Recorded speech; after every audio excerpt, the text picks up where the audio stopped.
So, we will continue our discussion on bending of circular plates subjected to axisymmetric loading. We have already seen certain points. So, let us just look at them once again. We have got the equation of the deformation in this form: d2 phi dx square plus 1 by x d phi dx minus phi by x square is equal to minus v by d, wherein this phi is nothing but slope, and this slope is related to the deflection by this relationship. Here the slope is negative. So, that is why it has become in that form. So, let us just try to again sketch a portion of the plate.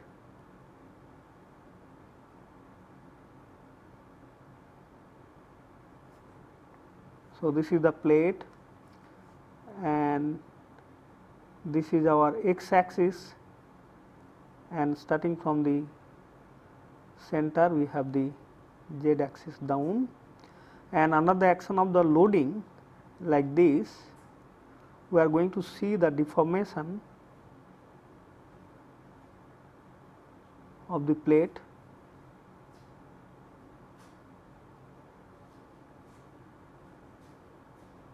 in this manner, and therefore, the slope is now going to be at any point the slope is like this. That is what is phi, and then phi is equal to minus dw dx, because we consider w to be this distance. That is the distance of the deflection of the center from the original position.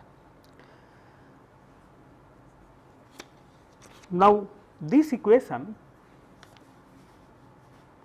it is good to work with this form too, and you have come across this type of equation in connection with the thick cylinder. We had similar equation, and it can be written in a form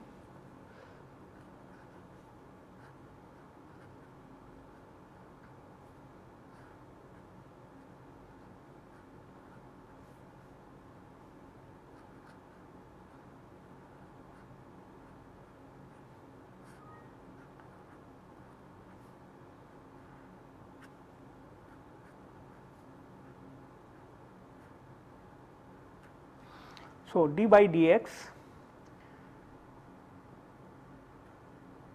1 by x d phi x dx is equal to minus v by d, and some of the variables that we introduced, it was m1 was moment per unit length of circumference,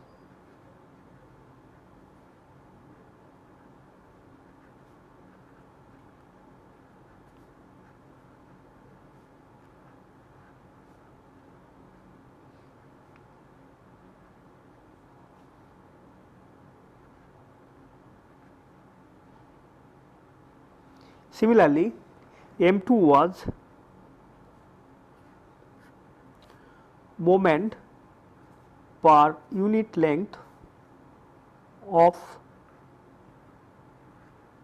radius, and V was shear force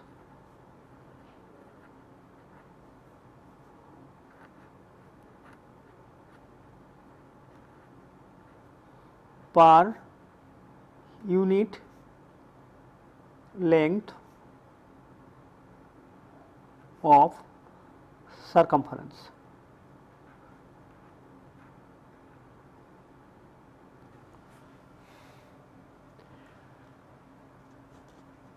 Let us now consider some specific examples.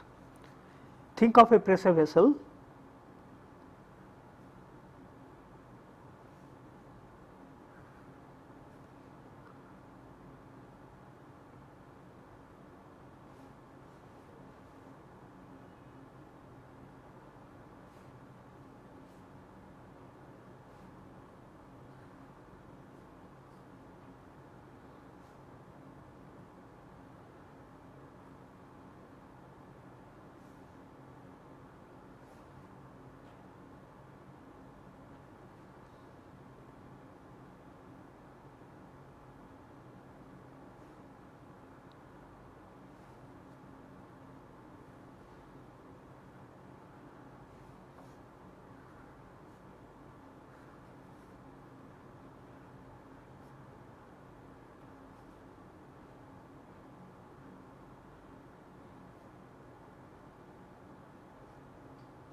So, think of this pressure vessel with the end closure which is circular, and they could be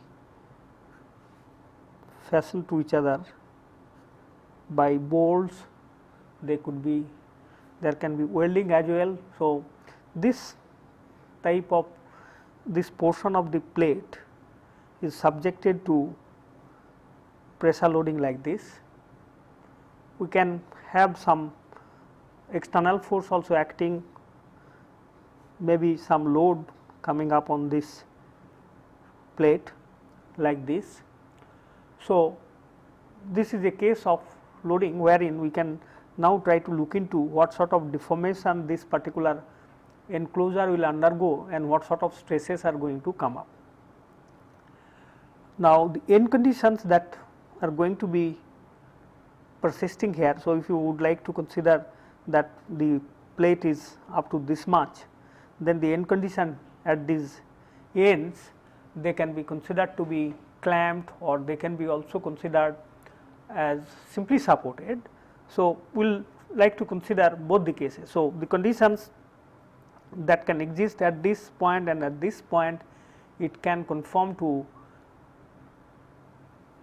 clamped condition or simply supported conditions. So, we will now try to consider a general case.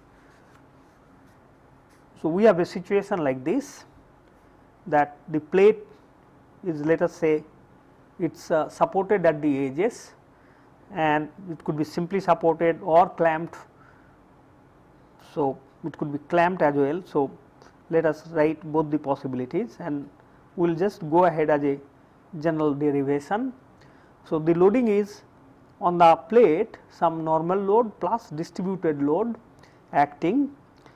Now, in order to find out the solution, we must know what is the shear force per unit length of circumference at a particular position.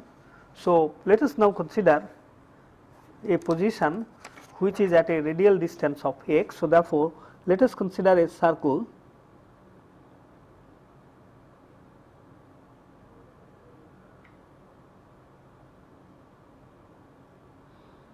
Say this is the circle of radius x, and if we now segregate this portion, we will have forces, shear forces acting on its boundary, and we can now write, if we consider that V is the shear force per unit length on this boundary, then in that case we can write now 2 pi x into V, which is going to act in the upward direction, and that is to be counterbalanced by P plus small p into pi x square. So, that is the force balance, and this force balance is going to give us the value of the shear force per unit length that we need, and therefore, V is equal to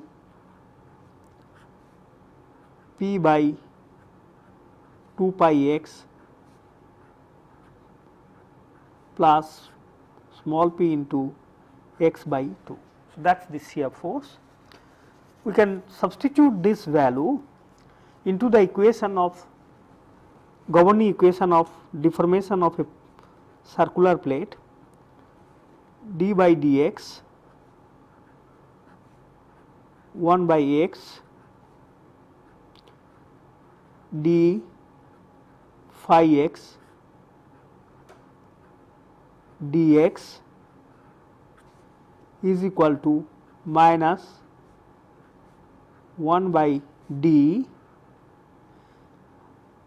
For V we write P by 2 pi x plus Px by 2. Now, if we, this is easily integrable. So, if we do that, 1 by x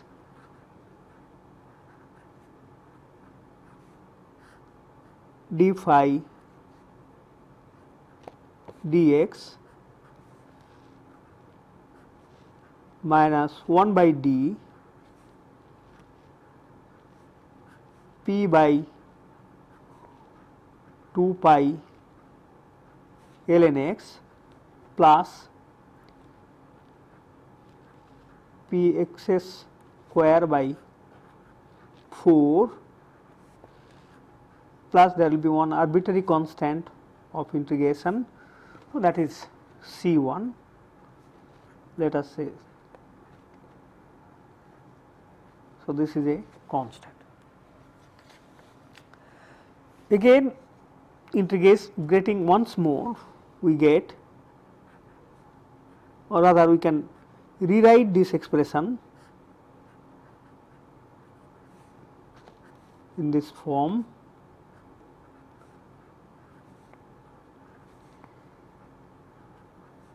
P by 2 pi x ln x plus p x cube by 4 plus C1 into x, and if we integrate once more, this gives us phi x is equal to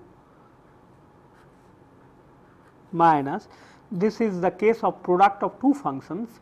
So, you can integrate this first, that will give us x square by 2 ln x, then minus x square by 2, differentiation of this will give us 1 by x. So, finally, we will have x by 2 and integration of that will give us x square by 4. So, we are going to get now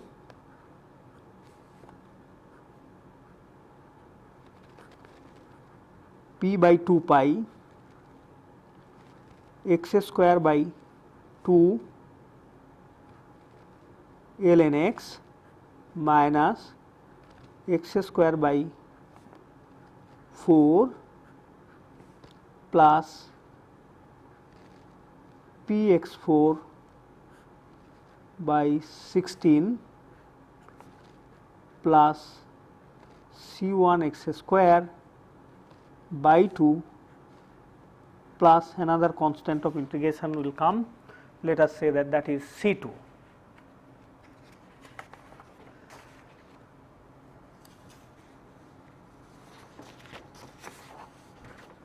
So, if we now write finally phi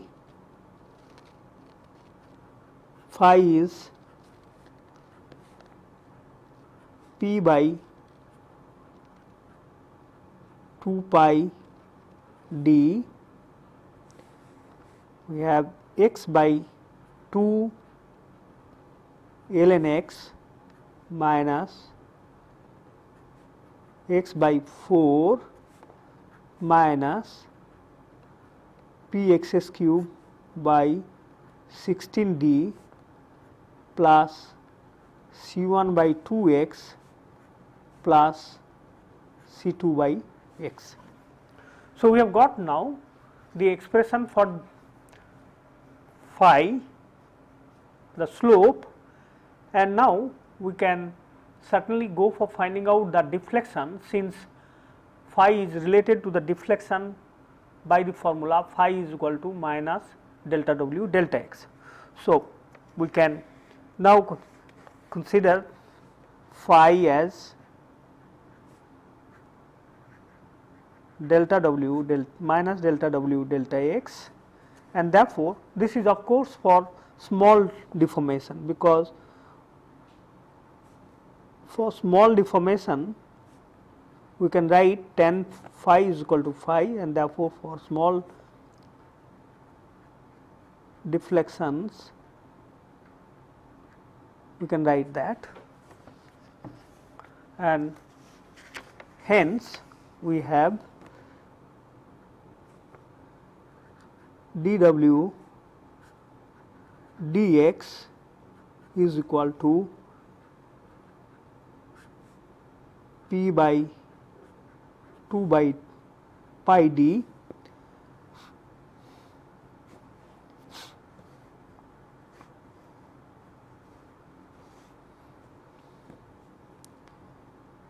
x by 2 ln x minus x by 4 plus px cube by 16d minus c1 by 2 x minus c2 by x. Therefore,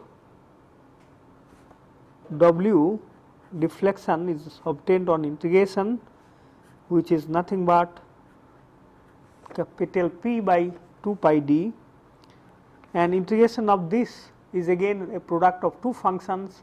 So, we will now get x square by 4 ln x minus x square by 8.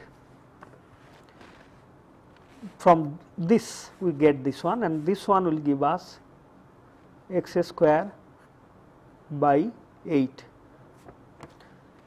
This will give us px4 by 64d minus c1 by 4 x square minus c2 ln x plus c3, wherein again c3 is a constant of integration. So, if we now combine the similar terms, we have p by 8 pi d x square ln x minus x square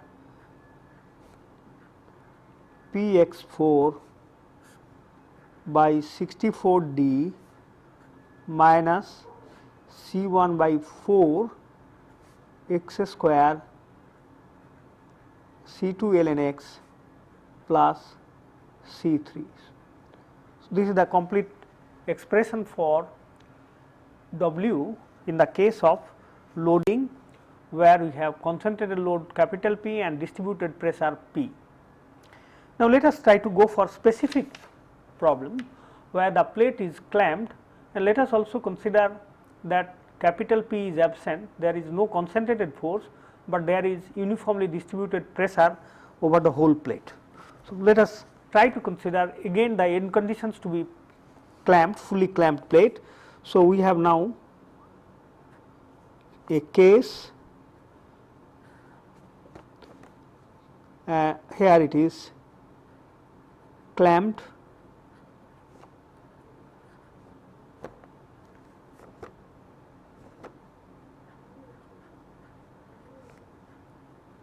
further we have capital P equal to 0 and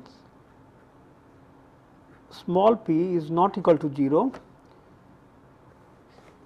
We can see that the boundary conditions are obvious. We will have deflection equal to 0 if the dimension of the plate is considered to be a, then at x equal to a, W equal to 0. Now, the expression for W that we have here, it means that if you try to calculate the deflection at the point x equal to 0, that is at the center of the plate, this term will shoot to infinity, but we cannot have infinite deflection at any point on the plate. So, for finite deflection everywhere, we must have this constant C2 equal to 0. So, for finite W everywhere, C2 equal to 0. So, that is one constant is resolved. Now, we will make use of the other boundary conditions to find out the constants. Other boundary conditions happens to be are as follows. We have the slope at the end of the plate x equal to a, that is 0. So, we can write now boundary condition that the slope dw dx equal to 0 at x is equal to a, and at the same time we do not have any deflection at x is equal to a. So, therefore, another boundary condition that we have already stated earlier is that w equal to 0 at x is equal to a. So, these two conditions are going to suffice to find out the two constants C1 and C3. So, let us now write dw dx. dw dx, we have only this part of the expression because this capital P is 0. So, therefore, it is going to be P x cube, the 4 will cancel and we will have this minus C1 x by 2. Using the first boundary condition, dw dx at x equal to a at 0, we have P a cube by 16d minus C1 a by 2 equal to 0, and therefore, constant C1 is equal to P a square by 8d. So, that is the constant, first constant. Now, we can write therefore w as P x to the power 4 by 64d minus P a square x square 32 by 32d plus C3. So, that is the expression for w, and now w is equal to 0 at x is equal to a. So, from that if we put x is equal to a, then in that case we are going to get C3 to be equal to P a 4 by 64 d minus P a 4 by 32 d and that will give us C3 equal to P a 4 by 64 d. Finally, we have got all the constants, and now when you put this in this expression, it forms a quadratic, and therefore, we have w equal to P by 64 d a square minus x square whole square. So, that is the deflection of the plate. Now, we have to calculate, we are in a position to calculate the deflection very easily.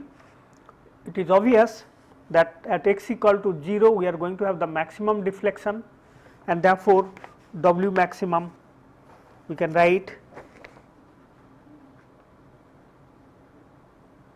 W maximum, and that occurs at W at x is equal to 0, and which is nothing but P a 4 by 64 d. Now, we would like to calculate, our other interest is to calculate the maximum stresses. Deflection is resolved. So, therefore, let us now calculate the maximum stresses. For that, we must be able to calculate the maximum bending moment M1 and M2 at the critical location. So, for doing that, we will have to find out the radius of curvature, and therefore, now we will write phi as minus dw dx, and that is equal to minus P by 64 d to a square. So, we just make use of this relationship, and we have this multiplied by 2x, and that is nothing but P 16d x into a square minus x square. So, that is the expression for the slope phi, and we can now write d phi dx is equal to P by 16d a square minus 3 x square. So, you can write this thing as a square x minus x cube. So, that gives us d phi dx. We have the bending moment m1, which is in the xz plane,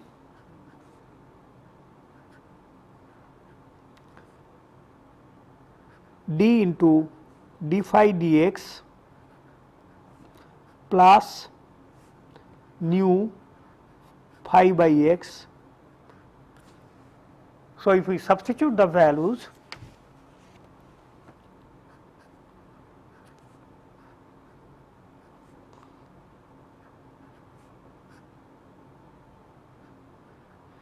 P by 16d a square minus 3x square plus nu into phi by x.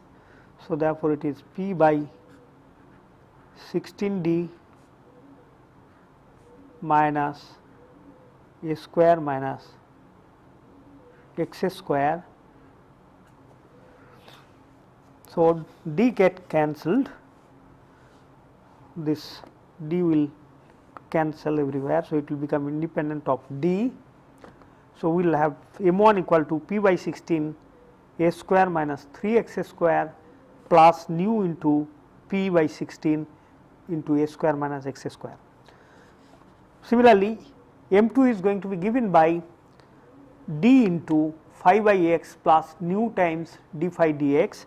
So, we can now write m2, which will have be like this: P by 16 a square 1 plus nu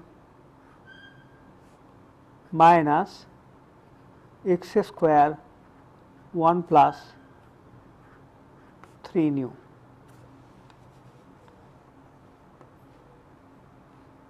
So, m1 at x is equal to a, we see that the at x is equal to a, we are going to have the maximum bending moment. I am sorry, we will try to calculate the bending moment at x is equal to a. So, m1 at x is equal to a is equal to P by 16 a square minus 3 a square nu into 0, and therefore, this is nothing but P a square by 8. Similarly, m2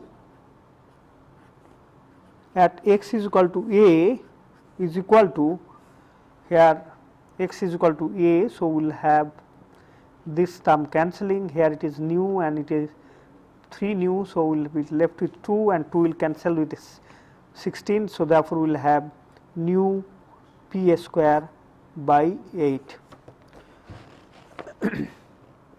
So, these are the bending moments at the end of the plate. Now, let us try to see how the stresses are going to come up. Because of this bending moment, we will have a stress which is given by extreme fiber stress, which is maximum, which is nothing but can be calculated from the formula 6 m by h square, because here b equal to unity. So, 6 m by b h square, b is unity.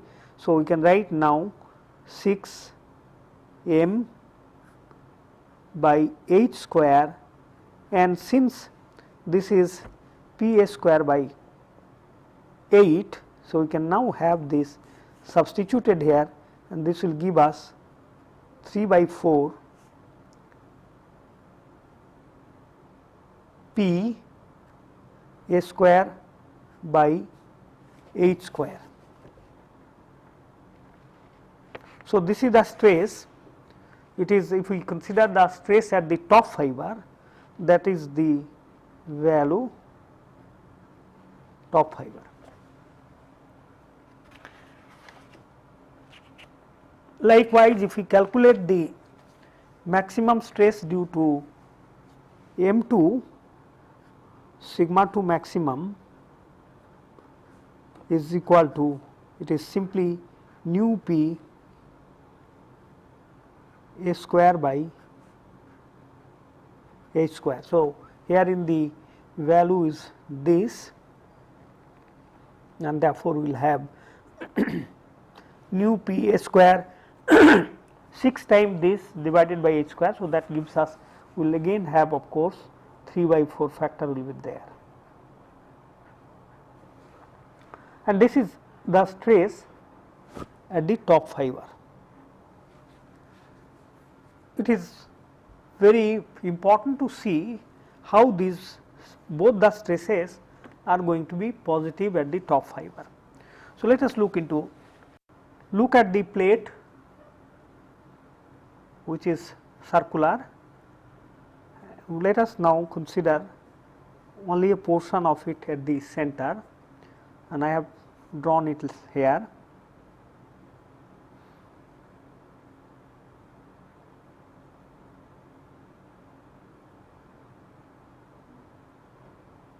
So, this is the portion which is subjected to bending. So, because of the pressure acting all over, it is going to bend like this, and you see here that the curvature that is going to be here is negative, whereas the curvature here that is going to come up is positive curvature, and this is possible. The bending moment is acting like this.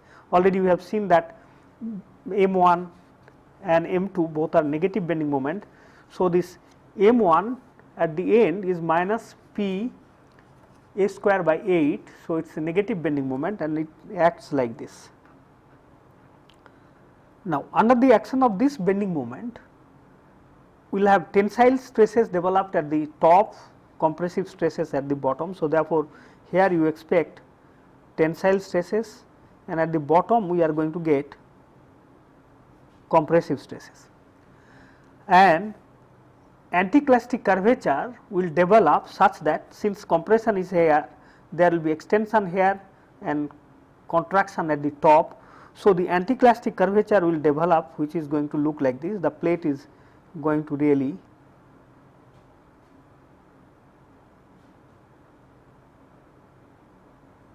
it is going to deform at the edges like this.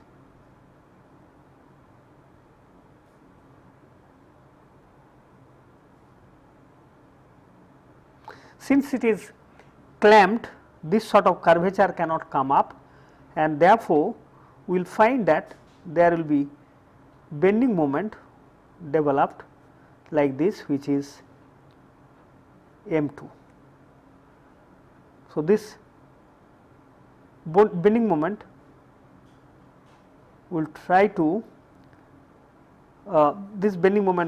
develop like this to undo that curvature. So, therefore, this bending moment is negative because we have considered the other direction to be positive bending moment. So, therefore, this is also negative bending moment, that is what has come, and under the action of this type of bending moment, you can obviously see that at this point at the bottom we are going to see compression, and at the top we are going to see tension. So, therefore, we will have tension at the top, compression at the bottom. So, in both the cases we see that we are going to have tension at the top and compression at the bottom, and these stresses are tension at the top and compression at the bottom. So, that is why these stresses are both positive. Now, we will try to consider the case of a simply supported plate. Let us see the other extreme. When the plate is simply supported, what happens?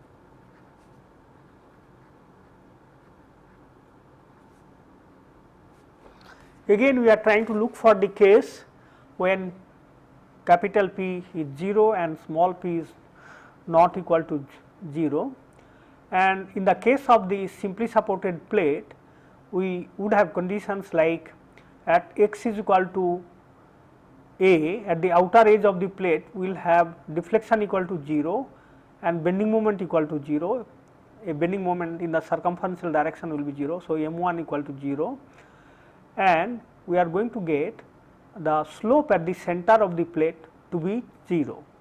So, we can now write the boundary conditions.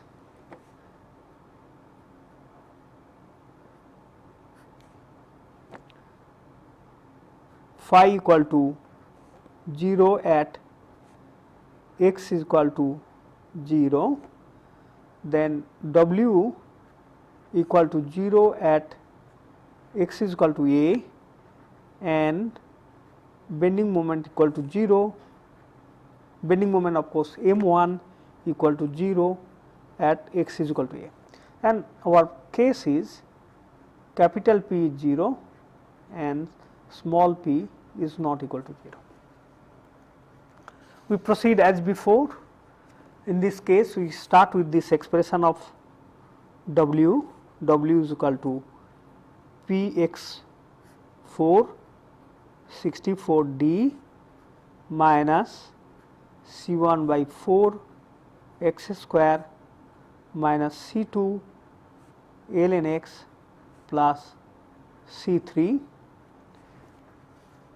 and now we can write phi minus dw dx is equal to minus pxs cube by 16d minus c1 by 2x minus c2 by x. The slope, as we have slope equal to 0 at x is equal to 0. So, phi equal to 0 at x is equal to 0, and that means this term is going to shoot to infinity, therefore, this constant must be equal to 0 to have finite value of the slope. Finally, therefore, we can now make use of the condition that W equal to 0 at x is equal to a. So, we have now we will just substitute W equal to 0 at x is equal to a, noting that we have already got C2. So, therefore, this is going to be PA4 64D minus C1 by 4 a square plus C3 equal to 0. So, this is equation number 1, we have two constants involved. Now, we can make use of the other boundary condition provided we have the expression for bending moment m1. So, if we consider bending moment m1, which is d into d phi dx plus nu times phi by x, and therefore, d phi dx is equal to minus 3 p x square by 16d minus C1 by 2, and hence we can now write d m1 as d into 3p x square by 16d plus C1 by 2 minus nu times phi, which is phi by x. Of course, we have p x square by 16d nu C1 by 2, that is the value for m1, and since m1 is equal to 0 at x is equal to a, so this of course we can write in a neater form, because this d is going to cancel for these two terms. So, therefore, we can write now 3 plus nu by 16 p x square plus 1 plus nu by 2 c 1 into d, and since m 1 equal to 0 at x is equal to a, we now get equation involving c 1 like this.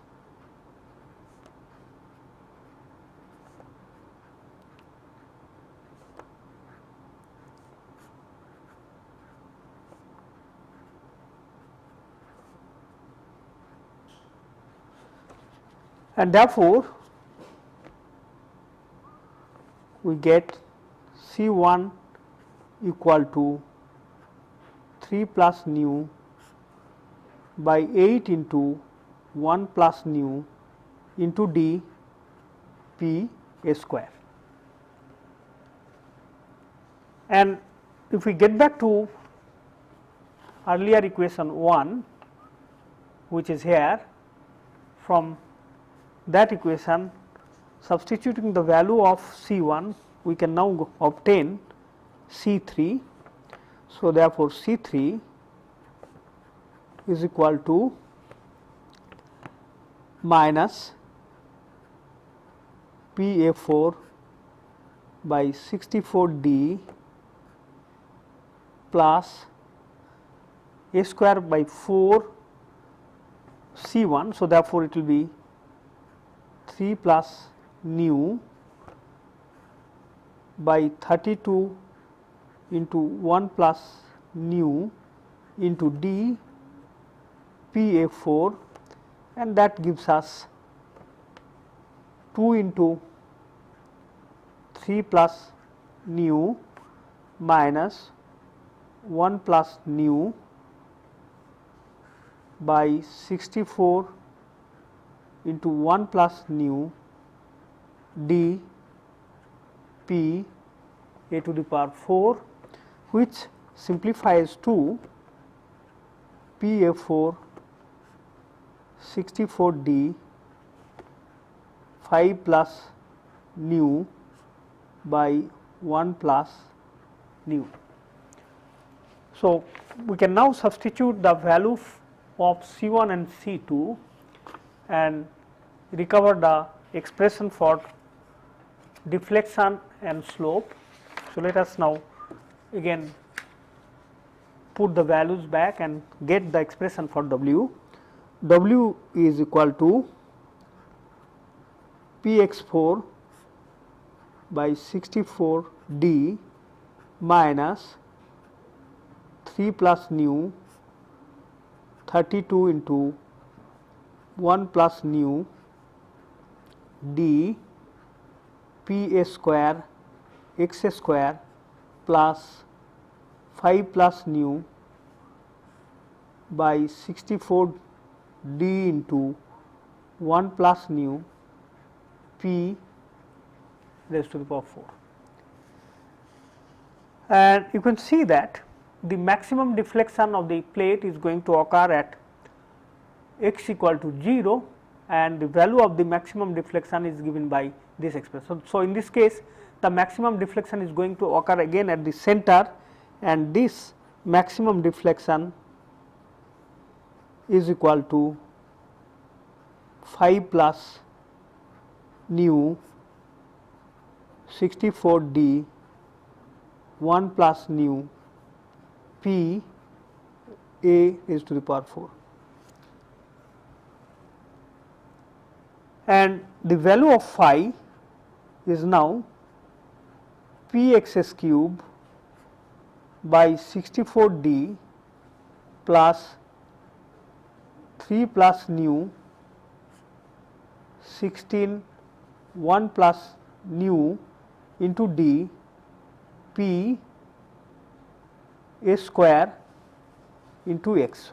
So, that is the value for phi, and if we calculate m1, which is m1 is nothing but d into d phi dx plus nu phi by x. So, we have everything.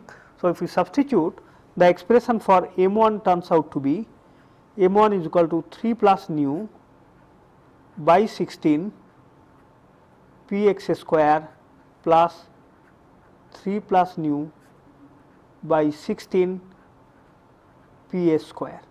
So, this has a simplified form 3 plus nu by 16 p a square minus x square, and hence value of maximum bending moment is equal to 3 plus 16 3 plus nu I am sorry 3 plus nu by 16 p a square. Similarly, if we calculate m2, which is nothing but d into phi by x plus nu times d phi dx. So, d phi by x plus nu times d phi dx. Once you do the substitution in this, we get m2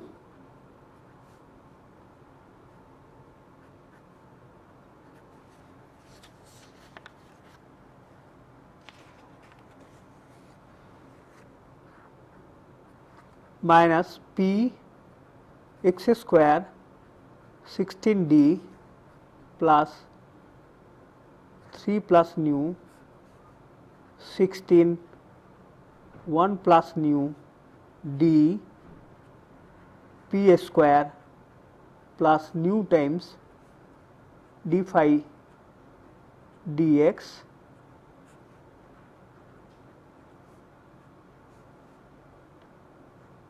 plus nu by 16 1 plus nu d p square. So, it is 3 plus nu by 16 into 1 plus nu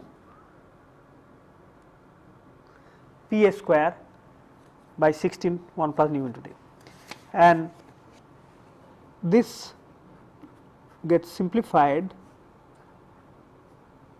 a square 3 plus nu x square 1 plus 3 nu, this expression, and hence m2 maximum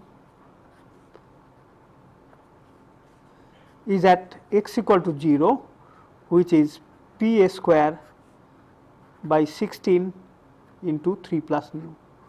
So, finally, we have been able to get the maximum of both the moments. m1 maximum we have got already 3 plus nu by 16 p a square, m2 maximum is also of the same magnitude, and hence now we have at x equal to 0 sigma 1 max is equal to it is nothing but 6 times the moment divided by h square, and therefore, that will become 3 plus nu p a square by 16 h square, and this is 3 by 8 3 plus nu p a square by h square. And in fact, the stress in the circumferential direction is also the same. So, therefore, sigma 2 maximum is also of the same magnitude. You can think physically also to establish that sigma 1 maximum is equal to sigma 2 maximum. We can consider the plate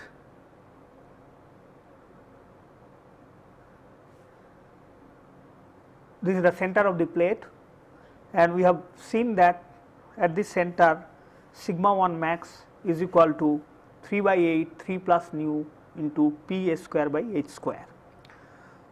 If you consider that this is the direction of sigma 1, which is a radial direction. Now, the perpendicular direction is this one, this is also a radial direction, and since it is axisymmetric, the stress in this direction, which we indicate to be sigma 2, it has got to be equal to sigma 1,